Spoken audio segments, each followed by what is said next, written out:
You're listening to Distraction Therapy with Rob Watson.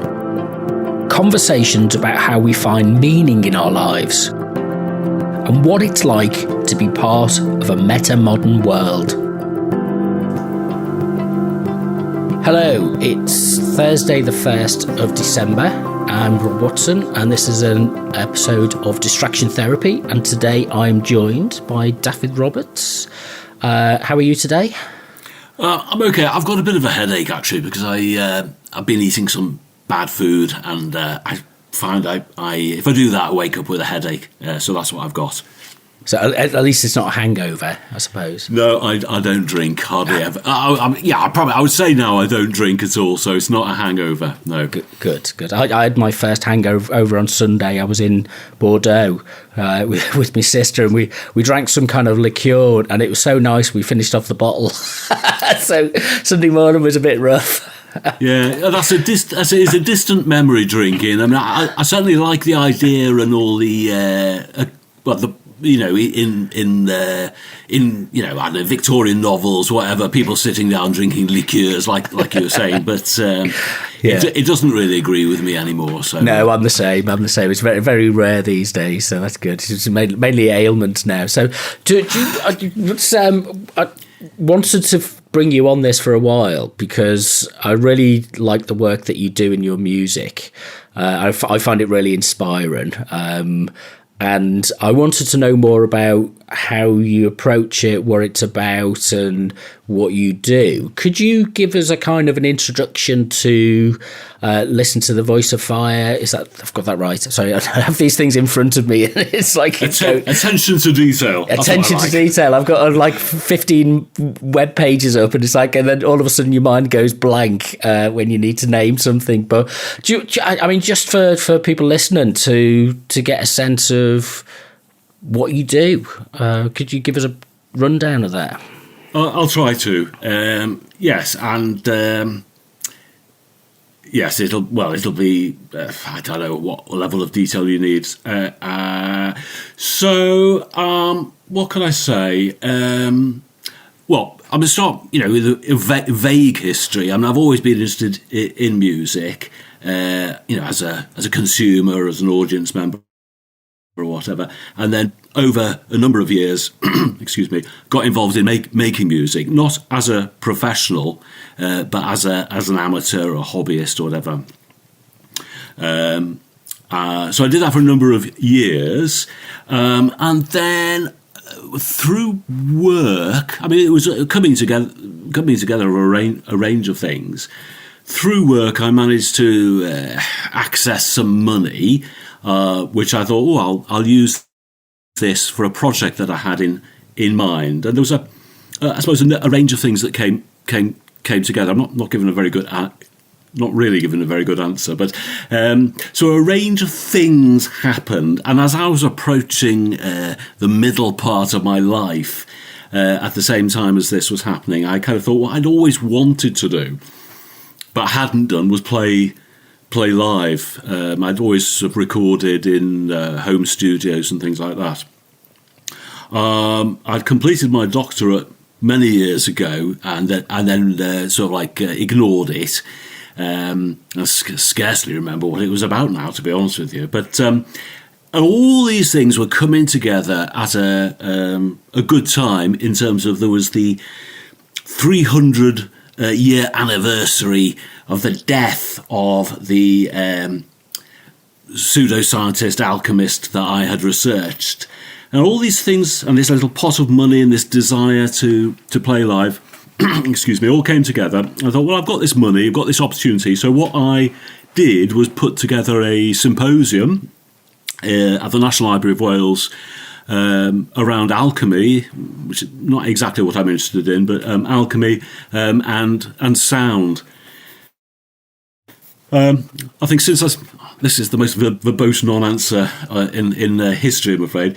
But I've been working in the university for a number of times in a sort of development role, and come across a kind of music which I hadn't come across before, like electroacoustic music, and come across and started reading a lot more about sort of musicology and philosophy of music. So all these things were in the background of my mind. So I thought, oh yeah, well, why don't we bring together all these things, spend this money that I'd found, under the sofa. And so we had a conference or a symposium at the National Library of Wales around alchemy and sound. And like I say, I was getting to middle age or midway through my life, maybe. That's a bit grim way of thinking about it. And I thought, well, I'll have a go at playing live. I was lucky enough to, over the years, built up friends, I suppose, but they're people you know online, but you maybe don't really, maybe not even have spent any time in the same room with them. So there was a range of people I could reach out to who came down and gave performances and gave papers, and a whole bunch of other people that I'd never even encountered before. And that was the start of it, really.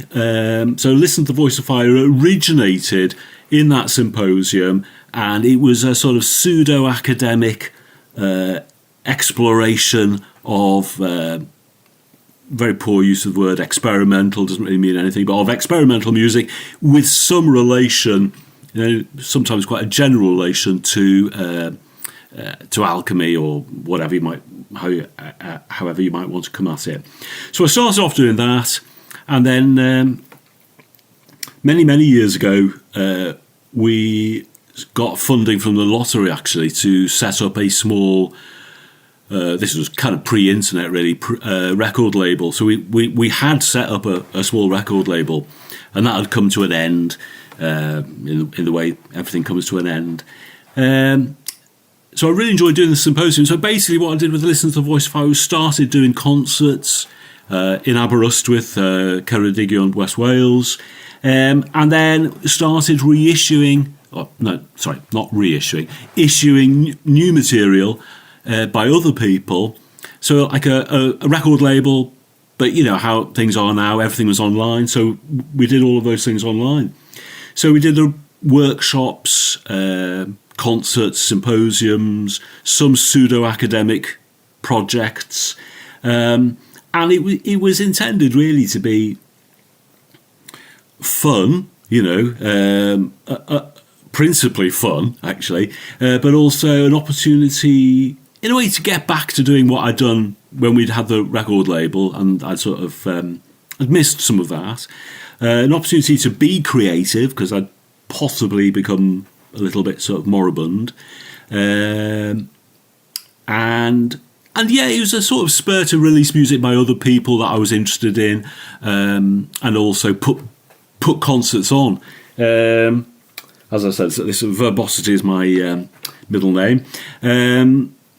This electroacoustic music often is, I forget what they call it now, but it's often diffused, might be the wrong word, over multi-speaker arrays. And you get this great sort of ambient, visceral kind of feeling. There's nothing like that where we live here in West Wales.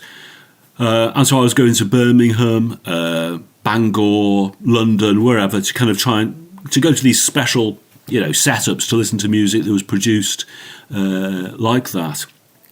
I never went to De Montfort, but I believe De Montfort's a big player in that sort of music.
So the other driver with Listen to the Voice of Fire was to do things regionally, so that I didn't have to go to London or I didn't have to go to Bangor to listen to this sort of music, or music that I would want to go to. Just being a bit fed up of travelling, really, and so that was the. I mean, I don't know. That's kind of like the long. That is pretty long. That is the long version of the idea behind it. I mean, there's more. It's great. Talk about. Yeah, I mean, it's kind of a good overview. I'm learning about these things, and that's the direction that I'm approaching this in. Is that I very, you mentioned De Montfort and the colleagues who've been doing electroacoustic. I worked with a lot of people, and it was kind of a clear separation between the media production people and the artistic creative people. Is my experience. I was kind of, it always interested me, but I never made that leap into it. I've kind of gone from functionality and I'm heading towards a sense of understanding what the creative process is more about now. And that's what I find fascinating about your story and how you've approached this. And the starting point for me is the other thing as well is, and I think this is I'm kind of quite a bit of a Carl Jung fan, and the notion of synchronicity is that all of a sudden you pop up in my feed, at some point over the last few years, and it's like alchemy, and it's like, I've read a lot about Jung's interest in alchemy, so it kind of, that synchronicity of going, hang on a minute, I used to go to school with this guy, and now we're both interested in some form, in different ways and at different levels. I'm sure you're much more expert about it than me, but could you just kind of give us a sense of what is meant by alchemy and what you use that sense of what alchemy is? I'm not asking for the potted history of thousands of years of alchemical stuff, but it's what's it in general for you as a kind of a process, I suppose. Yeah, well, that's a good question. Yeah, I'm not too sure how to answer that. So I think it's. I suppose I would say that. Let me try and think how I would answer that. Words will come forth now. Just give me just another two seconds. Yeah, it's too good a question for me to answer. I mean, I suppose in a sense, it'd be nice to be able to give a sort of a clear, this is what I believe, or this is the process. And in fact, you talk about process. I mean, there's within the kind of writings or traditions of alchemy. I mean, that's therein lies a sort of conundrum. So I'm not going to answer the question very well, but if you read any of these alchemical texts, or even if you're familiar with tropes, if I can put it that way, within alchemy, there's an apparent sequence. There's apparent maybe not logic, but there's a certain things that happen in certain ways in a certain order. That would lead you to believe that it is something.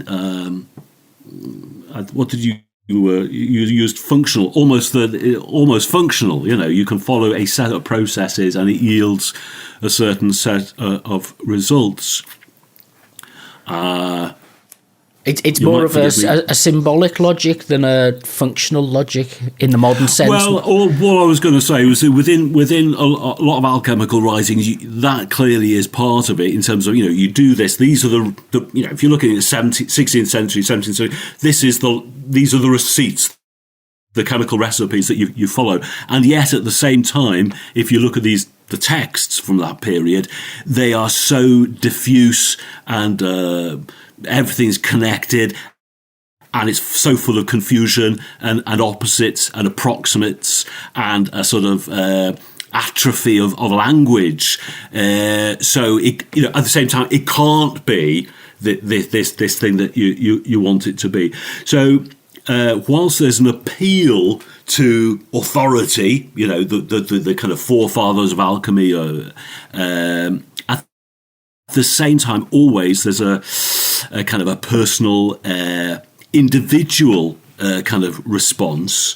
That's not really getting very, very close at all to the answer. I suppose what I'm struggling to say was I think I became interested in this kind of field when I was a little bit younger than I am now. So I suppose my approach to it has changed over the years, and I'm not in a sort of region of light. I'm not in a particular moment of clarity.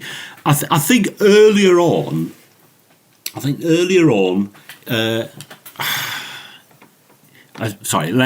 might have to ditch the answer.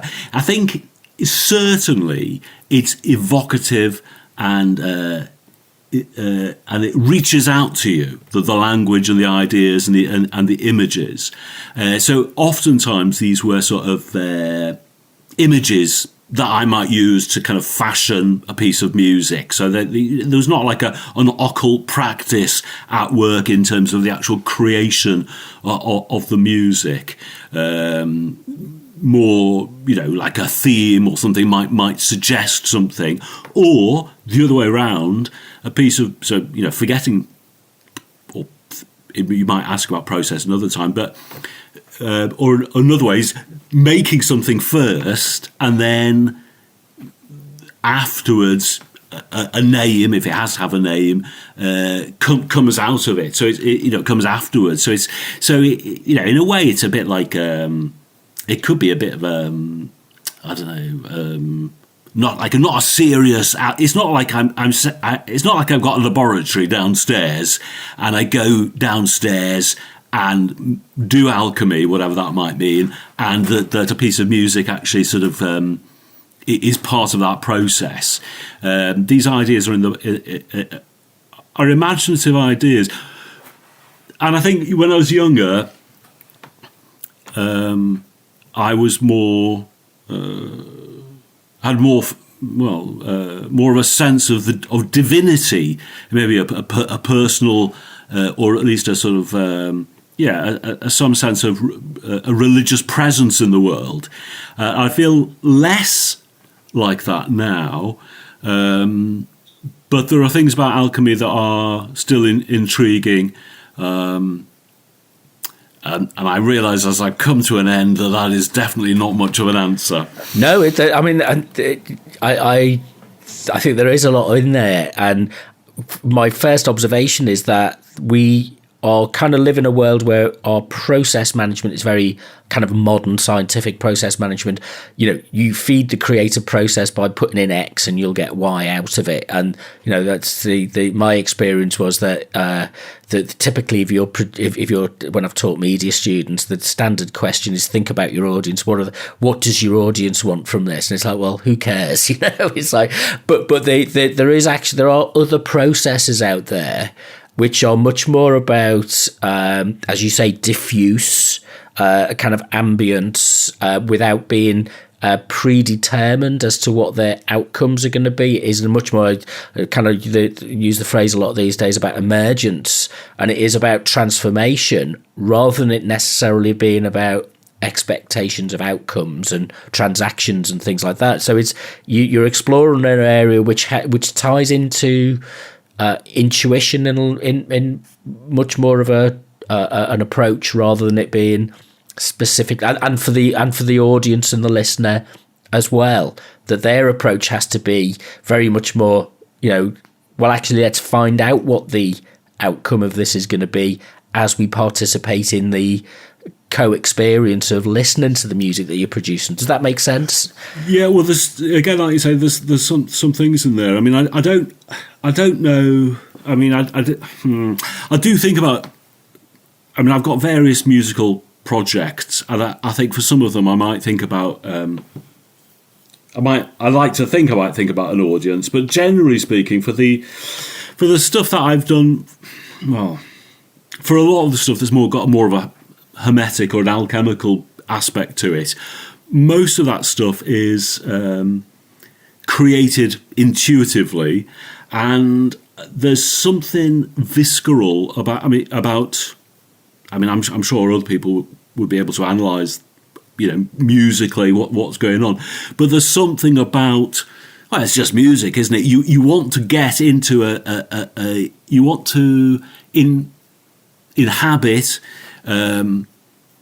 something that consumes you, and for you almost to have a sense of abandonment. And I think that's really that's, I suppose, what I would want to happen. And it's very, as you say, it's quite difficult to, you couldn't, or I couldn't do that if you said, well, what does the audience want? Therefore, I'm going to create it in this way. But it's that sense of,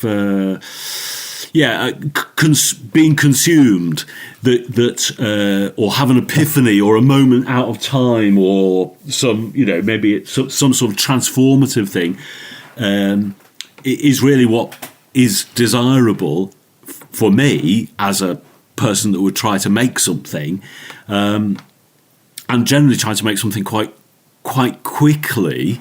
The things that I've been happiest with are those things that have, as you say, emerged from a set of circumstances that are sometimes beyond my, not beyond my control, but they're not exactly what I expected. So whether it's intuitive or whether, well, I think you use the word serendipity as well. So there's lots of chance in that. Not in terms of that, how I set up musical devices. I don't make generative music, and I don't really follow a sort of like a kind of a methodological approach like that. I know some people do, but no, it's that sense of epiphany, transformation. There's a great book, and I can't remember who the hell wrote it. I'll have to dig it out. Nikolevsky or something like that, and it's called Immersion into Noise, and it's all about that, really. The transformative power of he uses the word noise.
So that would be the best process, but you can't engineer that in a way that's meaningful, really, because otherwise it's just like, getting a...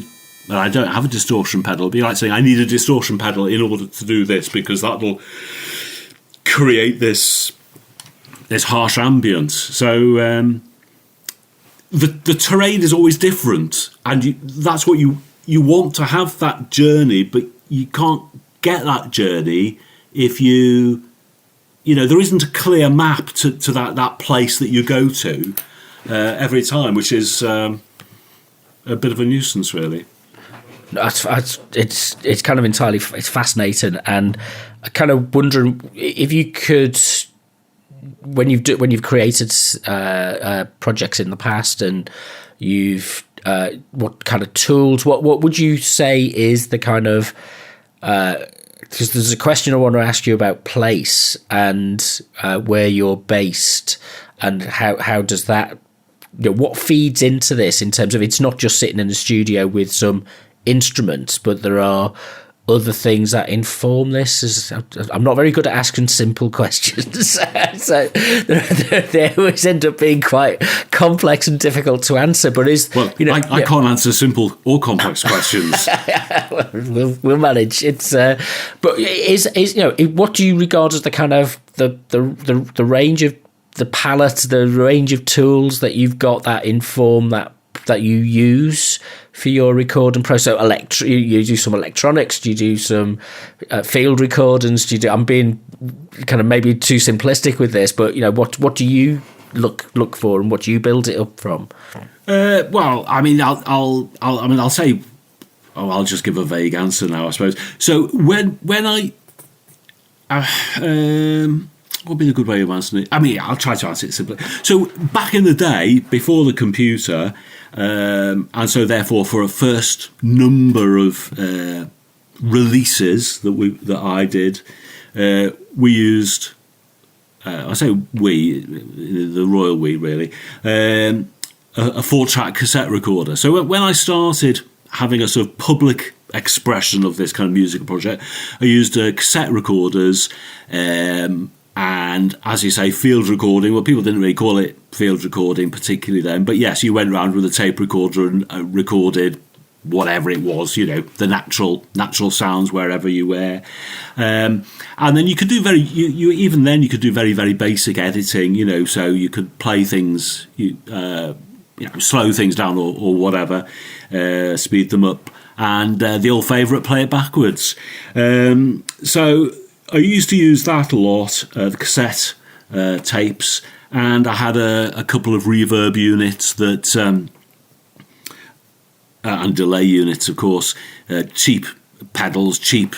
I mean, they were digital, back at that time, and they did good things where it's sort of ignorance, or ignorance is bliss. You end up plugging the output into the input, and you find you've got a primitive oscillator, and it starts making funny noises, which, like I say, if you mix with, I used to use flutes and recorders, and I had a triangle and a wooden block, and it's like a very, very uncivilized, untutored,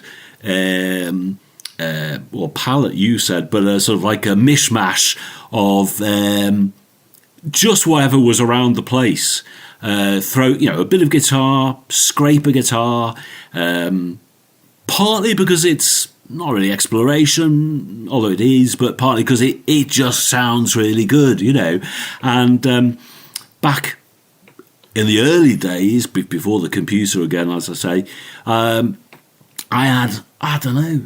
had too much time on my hands. I should have been doing my PhD, but I was stuck in a little chalet in West Wales on the coast, in a darkened room, even though it was beautiful sunlight, just going through these cassettes. So you would generate, hours and hours and hours of this stuff, but because you couldn't really edit it in the way that you could edit easily now, you had to just, well, you didn't have to, I chose to, you just listen to stuff. So you'd create all these things, like, say, on one night, and then a couple of days later, you just review it So you'd kind of go through. I'd write down the times on the counter that worked, and with a bit of luck, you could cobble something together. And at that time, there were loads of tape labels, DIY trading across Europe, worldwide, but I mean Europe, America were the ones I was more engaged in, I suppose. So that's what I used to do then. But now, obviously, technology is so cheap. Computer software. So I've got a couple of modular synths, like everybody has. I mess around on various computer software, and sometimes it's nice just to try and do something in the computer, totally without any acoustic or real world environmental sounds, which you might use sometimes, but yeah, it could be anything. And mostly I record at home, but we do occasionally get together. There's a studio, but it is a studio, but it's very ramshackle here in West Wales. So last week we recorded there, and that was completely different. That was voice, acoustic guitars, guitar pedals, and a friend, Gail, was playing her violin, and a friend of mine, John, was playing, I don't know, like a xylophone that he managed to kind of bow and, make all these silly noises. Together we made silly noises. So it could be all of those things. There isn't really a set of tools. We would probably try to use whatever is to hand. Whatever feels interesting to use, that resonates, I suppose. It's a very effective type of approach to developing this. What are your cultural influences then? Kind of other musicians, other art, other literature, poetry, that kind of thing. Where do you draw reference from? And does that go into this process, or is that something that you find is separate? I don't know. That's a good question. I mean, I think, so for the last couple of,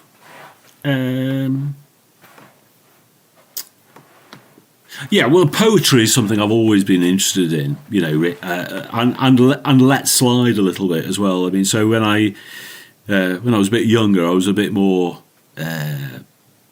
into poetry, I suppose, and a bit more better read about what was contemporary at that time, and as well as historical literature. And then what with one thing and another, I've sort of let that go a little bit. So at the moment, I feel like I'm having a bit of a resurgence, and so I take a lot of I've got a lot of interest in poetry, both, I don't know what you'd call it, established poetry from yesteryear, and just literature, you like you said about King Lear. For some reason, before you got into contact, I think I found a copy of it in the house, and I thought, oh yeah, I've not read that for a while. So yeah, I mean, so all of those things. I collaborate with a guy who goes under the name of Johann White, who lives in some neighbouring parish. Both of us are interested in mysteries, hermeticism and the like. So that is still an ongoing interest. And you mentioned place as well. So since, in our previous conversation, you also mentioned about the cultural nature of a place. We tried doing these things in West Wales, in Aberystwyth, and I thought it would be, although it's it's a small town, university town, I thought it might be quite successful in terms of an audience, and also in terms of networks of people, but it didn't really work out that well. In terms of there wasn't like a groundswell of people coming forward who were on the same wavelength as us. Pardon me. So since lockdown, I decided that we would do things just based here in where I live in the back of beyond, in a small town in Ceredigion called Tregaron. So we thought, we'd just do things. Sorry, I must get out of the habit. It is me, really, not we. That I would do things just looking at place, kind of looking at where we live in Tregaron. So we would look at particular spaces and how they might be, how you might enter, and this does sound incredibly posy as well as stupid, how you might enter into those places and create sound art or music that uncovered dimensions or layers about that place. And so it's an imaginative project, I suppose, but it uses quasi history and other kind of texts to uncover or deepen our experience of those spaces. I think, liminal spaces, I suppose you'd call them. And there's this, I don't know if you've come across it, and I don't know where I came across it. There's this term, I'll even get the wrong nationality now. It's called Sharawaji. I think it was, I think it's Japanese or Chinese. I can't remember. I remember reading about it somewhere. And it's this strange experience that you might be, say, walking, I don't know what it is, you're walking along in Leicester and you go round the corner, but, from the shops, you go down an alleyway, and then maybe when you go round the corner, all of a sudden there might be a flock of birds suddenly take flight, and there might be a glint of the sun in the trees, and you get this sort of unexpected epiphany or revelation. And that's always kind of what I want to experience in music making. And as I say, in terms of place, that's what we've been doing. We've been sort of interrogating these liminal spaces through a sort of quasi hermetic approach. I can't remember what the question was. So that's what we've been doing in West Wales. So that's the place sort of thing. So place suggests an approach, and might even suggest the instrumentation, I suppose, as well. It's fascinating because it's.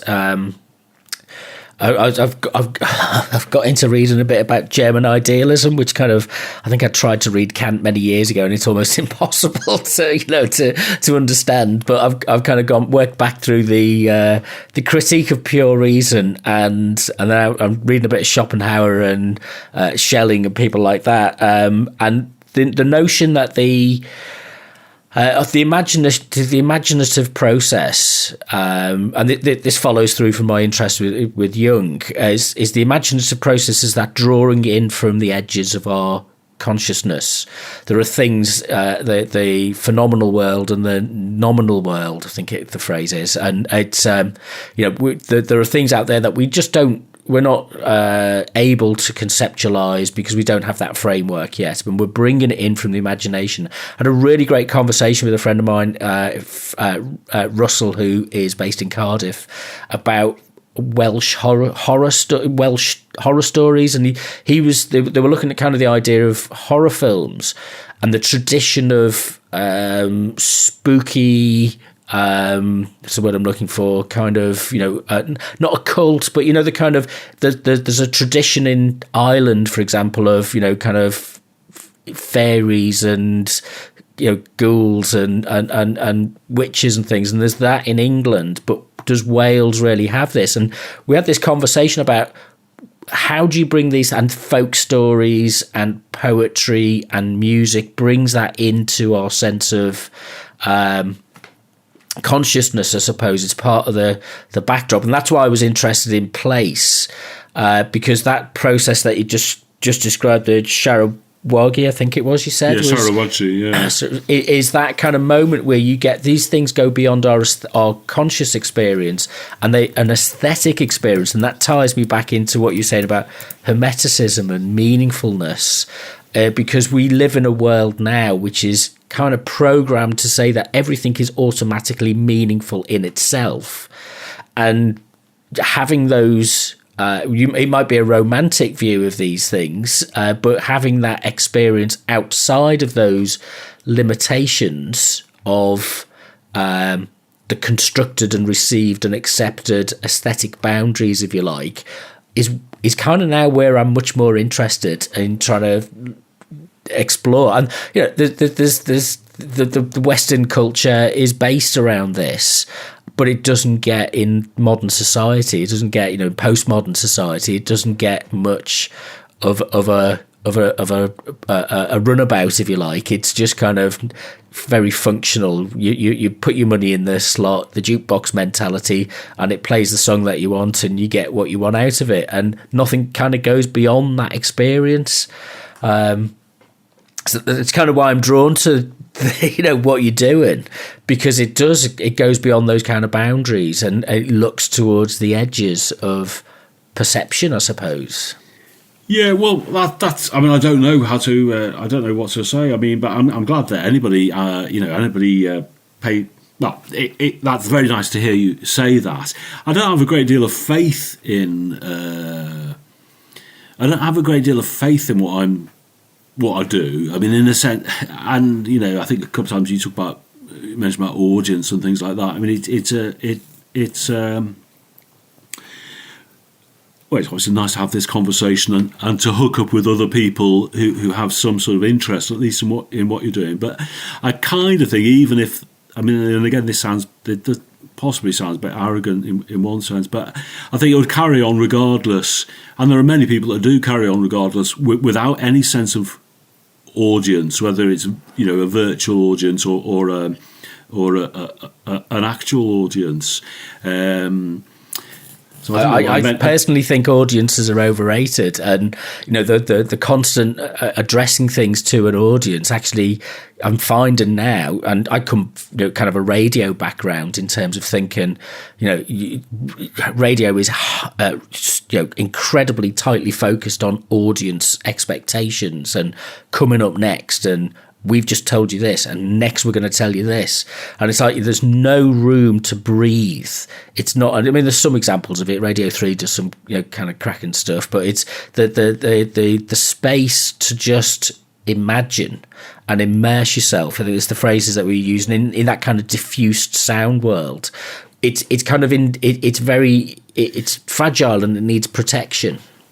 It's a strange thing. I mean, I don't know. I mean, I do occasionally get a bit well, I get tetchy every day, but I get tetchy about. I can get tetchy about. I mean, I've got a sort of not a split personality, medically, obviously, but a sort of a multi-focus in terms of occasionally I try and do things that are very a bit more sort of commercial. I don't know why. I suppose would like to get rich quick, I suppose, and there's a sense of that might be a way of doing it. So I do sometimes think about things from that point of view, but it's a much more happy place to be doing this out of a sense of personal motivation, and so. An audience, I think now is just. I think you mentioned fun before. It's really nice just hooking up with people that are on a similar wavelength, and if that's by an email or that kind of connection, or as has happened a little bit with the concerts and things that we've done, is by getting to meet people. So that's really what I'm more interested in now, is making those links. And I have to say, I don't think I've done it very well, with the subscription idea. I mean, the subscription idea was, in one sense, it was a bit like, well, it was a bit of an exploration, but I had hoped. Again, this might sound ungrateful, and I don't know. I thought, oh, well, I'll maybe get, I don't know, 50 subscribers, I thought, and then I'll be able to develop a sort of, more of a personal relationship with them. And so I think, about building, you just do what you do for yourself, but it is obviously nice if there's people that are interested in it, whether you would think of them as being an audience in the same way as, like consumers, they're going to, convert it into shifting units or something like that. That's not really what I'm interested in now.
We did a well, I did a project with this Japanese composer, Toshimaru Nakamura, and you know, it was really what would be the right word?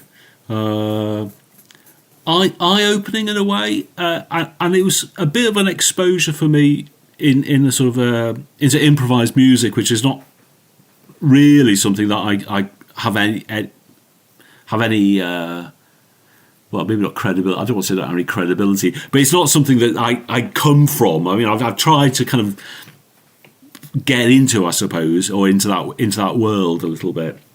But he didn't. What he was here. We had him over in Wales for a week, and we did some recording. We did a sort of project.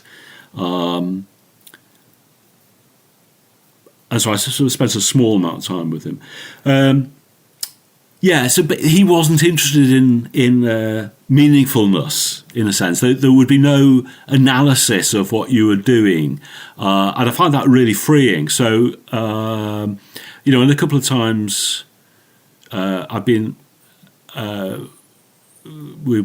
engaged with people like Roger Davies and Hannah Davies and Andrew Leslie Hooker and a range of other people, and they're not so interested in an analysis of what happens, and I find that really refreshing. I mean, and again, that doesn't really play into a conventional sense of an audience. I mean, so it's not necessarily that they're doing it.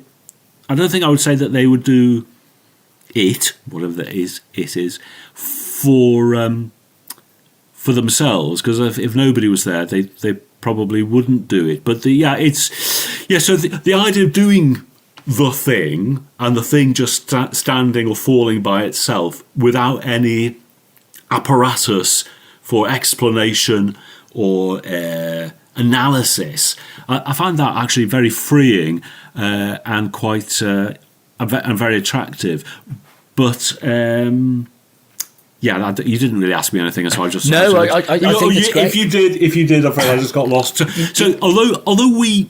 So my collaborator Johan Wright and myself, although we spend a lot of time mulling over things and looking at old articles and books and things like that, in a way it's like a platform to leap off, and then you hope, like you were talking about this phenomenology, you hope somehow that this array of things that you don't really know what they are will come into the field, not of vision, but the kind of the field of the kind of sonic terrain that you're trying to kind of like move through.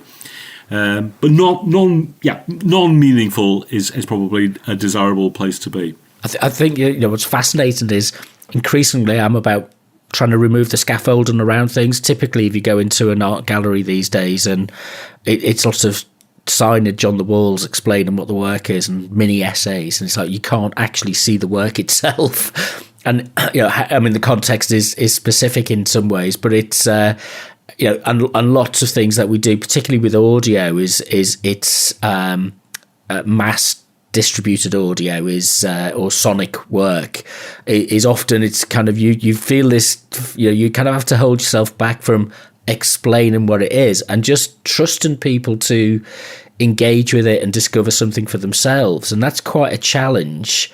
As I say, it's the start of a journey for me in terms of approaching things, and that's kind of learning from other people's experience is going to be, hopefully part of the future of these podcasts as well, is just to find out where people come from.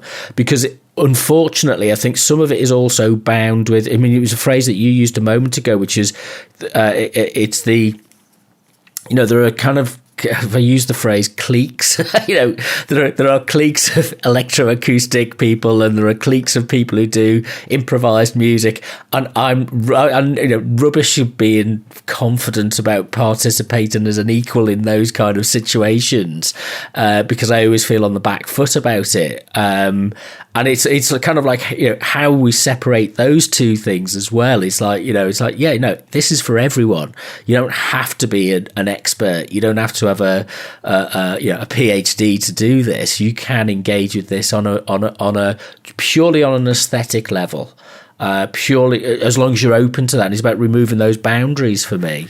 Yeah. Well, I think we got into.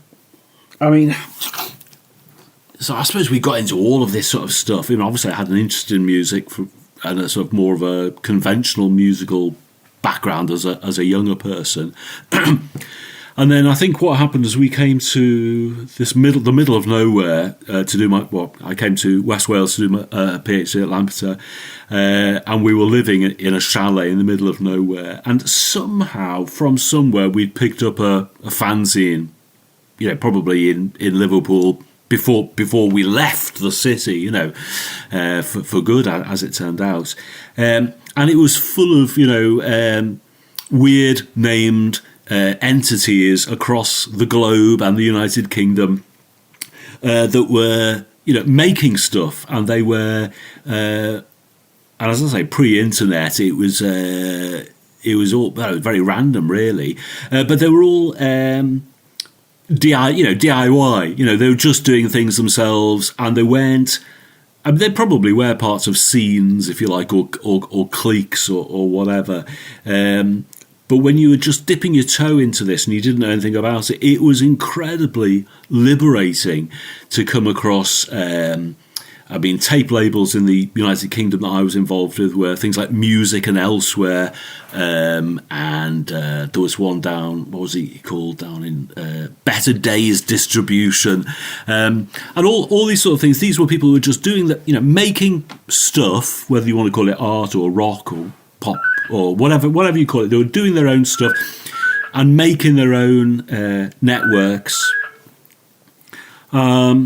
Sorry, the telephone's ringing in the background, which slightly flummoxed me. So I'm interested in doing things without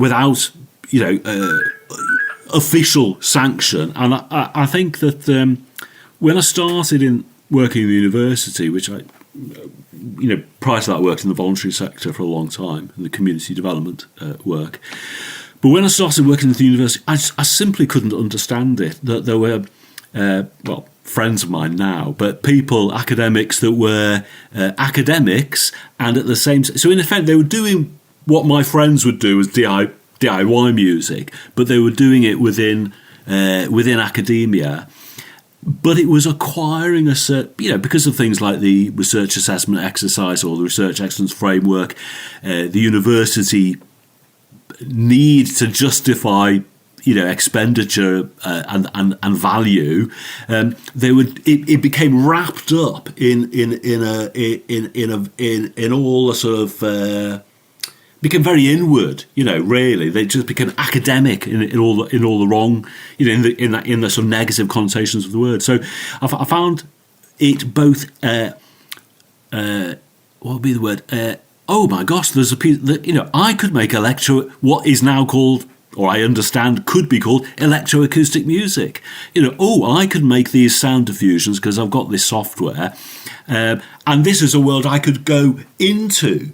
So I tried to do that for many years, and that's in one sense why I did this sort of symposium. It was an attempt to try and sort of dignify what I was doing, and I found I've still got a lot of mostly negative, really, views of academia. I found that academia is almost at best a sort of victim of the system, and it doesn't really reach out.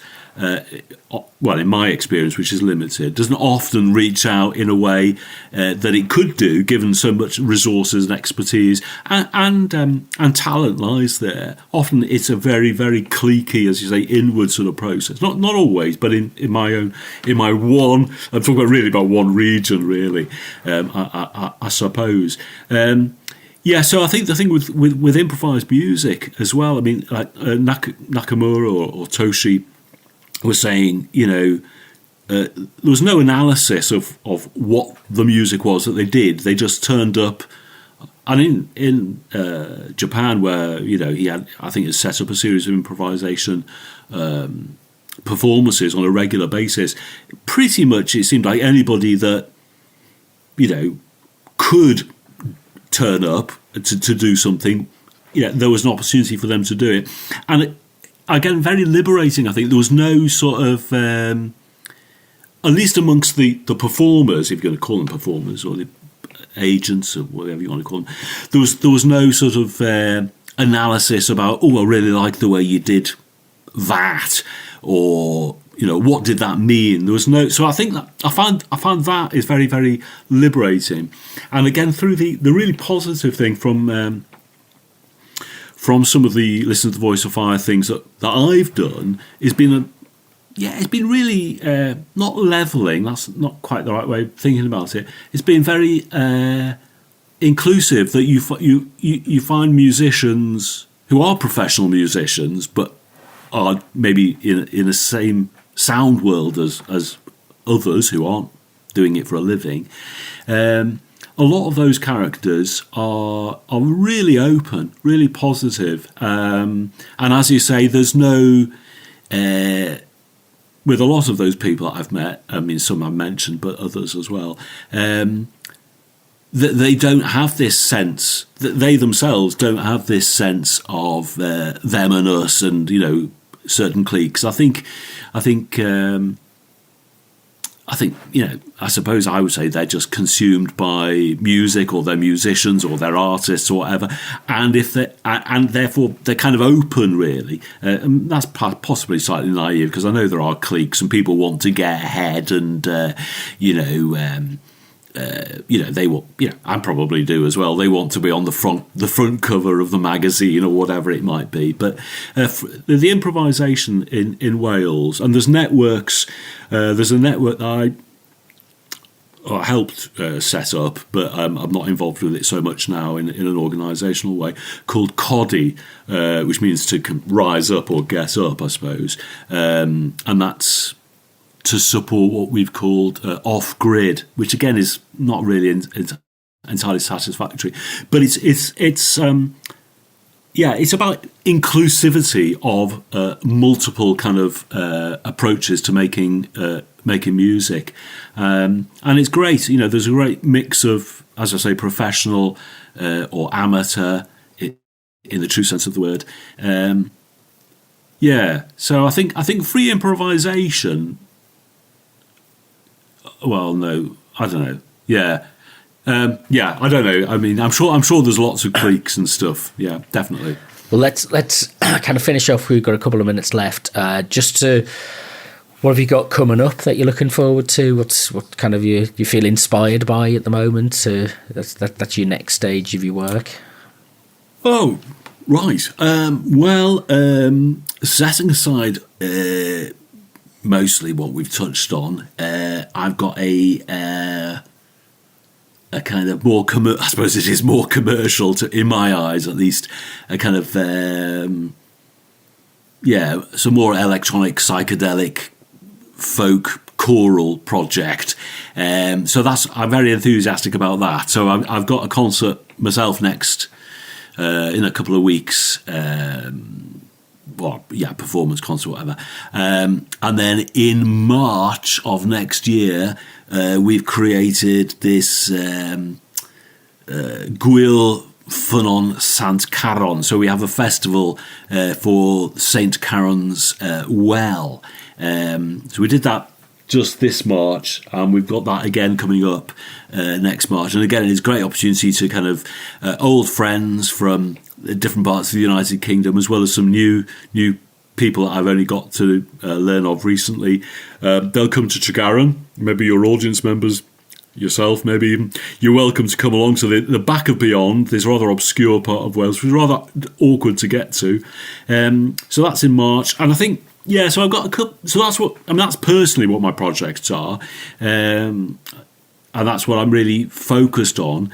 And just looking at, I've got a selection of poetry books that I've been trying to draw out.